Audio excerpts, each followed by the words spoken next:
Jack Daniel is probably one of the most recognizable names in American spirits. But it should have been another, Nathan Nearest Green. Nearest Green wasn't just the first black master distiller in the United States. He was probably one of the first master distillers in the United States. He was born around 1820 and was enslaved on a farm in Lincoln County, Tennessee. He found a passion for distilling, and by the mid-1800s he had already mastered the craft. He developed an advanced method of filtering alcohol through charcoal. This process was called the Lincoln County process. It smooths out impurities and gives Tennessee whiskey its iconic profile. The Lincoln County process was so advanced that it's now legally required for any spirit labeled Tennessee whiskey. Even further, Green's method is another innovation thought to have derived from West Africa, like other things. As a young boy, Jasper Newton, Jack Daniel, was sent to work on the farm that Nearest Green was at. Reverend Dan Call ran the farm and a small distillery. It was here where Nearest Green taught Jack Daniel everything he knew about distilling, from the filtering process to fine-tuning the fermentation and the flavor. When slavery ended, Jack went on to own his own distillery. He hired Nearest Green as his master distiller. Green's sons and grandsons would also go on to work for Jack. And it was the Green family that established the Jack Daniel brand. Jack Daniel is said to have privately honored Nearest Green for his role in his company.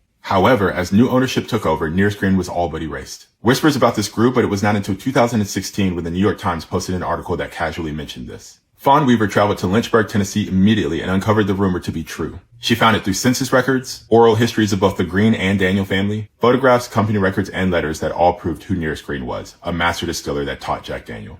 In 2017, Weaver and her husband officially launched the Unclenearest premium whiskey brand. The mission was to reclaim Green's place in history. It was also to build a company in his name that was owned and led by his descendants. Since then, it's become the fastest growing independent American whiskey company in the United States ever. It's been the most awarded American whiskey or bourbon in multiple years. It's a 100% black-owned, woman-led company rooted in truth-telling and excellence. Weaver also created the Nearest Green Foundation. It provides full college scholarships for those who are descendants of Nearest Green. It provides funding and diversity programs in the spirits industry, and it's created a free leadership and distilling school for women and people of color. The impact of 2016 to now is huge. Jack Daniel's descendants now openly acknowledge Nearest Green and attend some of the Unclenearest events. Nearest Green's story is also taught in some U.S. history and business classes. Nearest Green has a highway named after him in Tennessee. The brand's current master blender, Victoria Edie Butler, is also a descendant of Nearest Green, and she has won Master Blender of the Year numerous times. And Unclenearest is the only major whiskey brand in the United States named after a black person. This story is all about legacy and rewriting the narrative. For a long time, it was only Jack Daniel. But now, people are finally saying the name Unclenearest